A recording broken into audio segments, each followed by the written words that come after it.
I think it's very good to to use the two words, home and house, in that way. As an architect, we can work on a couple of ways to make the step from house to home. One is, for instance, to create character. So basically it means that every space could be different, and that people can choose, therefore, a character. If a house has a normal cube, it's boring. If a house has a void or a strange chair, that is one way of dealing with it, and then people choose because of that character to live in it. So you're already closer to the word home because of that. The second element is, and that's more radical, what we try to do now, what we call with the on-the-go house as a research project, where you can, when you want to make your house, you can make it yourself. So basically it negotiates with the neighbor. So if you want to have a house that looks like this, of course the neighbor says, so it optimizes the relationship. And that does it on the go, so it is based out of elements that can move, including acoustics, including everything, and turns it into this combination. I think there's an interesting aspect into that, because you can make your own environment, but you also have to negotiate, or the software does that, with your neighbors. So you start also to learn your neighbors. So from ego, you want to express your ego, it becomes we go in that way. And that's a second project that we try to engage with in order to span the gap from house to home. And the last thing has to deal with the way how architecture can accept, say, the familiarization or the domestication of the house. Certain spaces, I mean, it's always fascinating to see what people do with decoration or with their choice of furniture to deal with it. And I think, of course, our houses, we need the knowledge how people will react a little bit. Yes, a chair is like this, so there should be sufficient space in that way. But I find it intriguing how people react on the spaces. So we try to film that in many of our projects to see how because it helps to understand and to evaluate a little bit. It creates also knowledge if we have enough experience on this idea of domestication, on turning it into a home. So that's, I think, the third way how we deal between the word house and home. Well, the first thing is technology. Because if you make a fat wall, 25 centimeters of concrete, I don't hear you, okay? So acoustics are incredibly important. Windows with triple glazing, we can do much more than ever before in that sense. With different kind of curtains, you can do more than ever in privatization. So I'm aware about that. But that's the first step to guarantee that.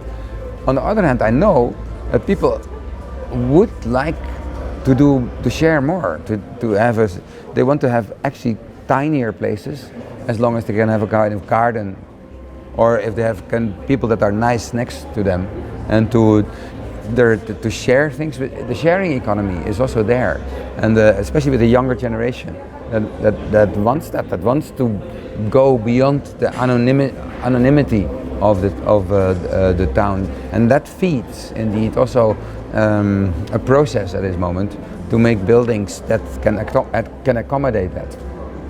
It takes more time, let me say that. So the first 10 years, this We Go movement will be maybe 10 till 20% of our cities. I think what can happen in the future, I'm very happy with that the people love the city these days. Also, I would say the whole coffee culture is also part of that We Go momentum. And that the desire in the younger generation to be part of the city, because it's more ecological, because it's close by, because you can meet people, is growing still. So the tendency is, and that helps, because then you are under pressure, voluntary. Because you live in a place, but you want to share. So, and if it's outside or partly on a terrace, there are different ways of translating it. So that movement is still going on. and that helps and that drives maybe that direction, and it can grow then to 40%. I think another aspect which is quite important is technology in the future that will facilitate also the acceptance of that. We spoke already earlier about the acoustical question that can do that, but the changeability of things, that fascinates me even more. I spoke about the on-the-go house, but imagine that we have a material which is changeable very easily, so not by robots, but simply by chemical processes in that way. That, wow, what is real estate at that moment? Yeah. It becomes surreal estate. And that is a major momentum that could happen if that development takes place ultimately. And at the moment we're also researching the stuff from within the nano world, from say anorganic to organic material, so that this can also become like a place where simply plants can grow. And that can fabricate also next steps in this material, which is technically already very close in the chemical world, but that will be even more interesting, because then you're always mixed with nature somehow, with an in-between filter, and that is actually also quite cool in terms of collectiveness, because then we share that. Well, I live in the middle of the city. And I have a fantastic neighborhood, and where I know a lot of people, and yes, we go on our roofs and we meet people there, and yes, we are on the streets over there. So the streets are very important also. I mean, I must say that some of your streets are horrendous here in Russia. They are too big, there's cars everywhere, and they drive like maniacs, and there's no green at all, and so I support enormously the Strelka's plan to make this kind of greenification in that way, and it is a long way to go to make that doable, but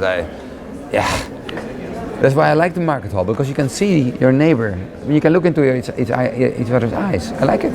Yeah, I was not able to show today the urban plans that we make. I think our plan in Bordeaux, which is under execution, with streets that are only 6 till 10 meters wide, I think it's wonderful. Because of that, you force basically intimacy, and you like it. I can guarantee you. We did this test in Leiden. I showed that today. 6 meters. Because it's kind of awful, of course, to replace people or to push them at certain places to go away. That should be done in a voluntary manner. That's fair enough. Property is property, and we are all intelligent enough to decide upon that. But having said that, it's certain bigger changes are also much blocked. I mean, in New York, you can't do anything because of that. I mean, it's a kind of insane situation in certain cases. And how to develop then techniques of conviction and alternatives to help that. So, like we do in Amsterdam, in Almere at the moment. So we first make new quarters, and people are attracted by it, and then they go there, and then you can do something with the old in that way. That's a technique that is advisable anyway to develop that, because yes, for certain kind of things, new infrastructure, new metro line, how to do that? Then you have to, and how to show that also to people that you accept that. Yeah, I have to go, but pay them enough or give them enough alternative to make that acceptable. That is a technique that we have to work with. And I don't know if you can communicate about the alternatives, or is this the only way to go? I don't get yet a very clear picture of the necessity of it. So, and then I'm still a kind of scholar or a specialist on that. So then what can I tell about people? That do they understand why this is happening? Can they go along with it? And that's a process. So to make it very open, fair, and to create alternatives, also fair. I want to see why on that place it has to happen like that, or can it not be done on another way, is of course the question that I would love to get the knowledge about it, and I would love to share that or get shared with in that way. I have no clue. I cannot judge. So but I see it happening. No, there's of course there's also, beside our privacy, you see that people, what do we care? Our big data are on the street. So and somehow I don't care. It makes me even more responsible almost because I know that I'm public in that way. So there's a big generation that is somehow a little bit, and of course they're skeptical, but living with it is also a reality in that way. So it causes also maybe a tendency that you are suggesting that yes, your public appearance is much more there. It could create also more responsibility, and it could create also more discussions. So let's see that. And I think we are clever enough to deal with that. Of course I'm afraid of Google and of Tencent in that way, and I'm happy to work with Tencent at this very moment to see what we can deal with it. I'm also fascinated by Facebook, what they're doing, and the visits that he's paying to all our leaderships. So you can see that there's something going on that, and that is fascinating. Will it lead? And another aspect which I think is also very important, that we move more than ever in our lives. The younger generation moves maybe like 20 times per life, where in the past my parents moved 3 times. Or one even. And that is that's also a reality, because we want to work. The new middle class works in more places and finds out where to do. And I mean, the issue of property is the only thing that is the ultimate step, what you might say, that when we talk about surreal estate at a certain moment, yeah, that's still far away with our mortgage systems and with our pension fund systems. So that needs slightly more time. But to think about that is what he actually questions.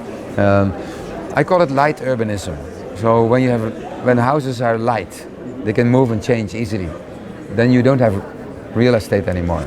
And where everyone has 20 Dachas here in the city, and you can take them with you like caravans, then that would be. It's far away still. I don't see that yet happening, but there are tendencies. The tiny house movement is a tendency in that way. To build up alternatives for your pension is a tendency. So, okay, thank you very much. Time is up.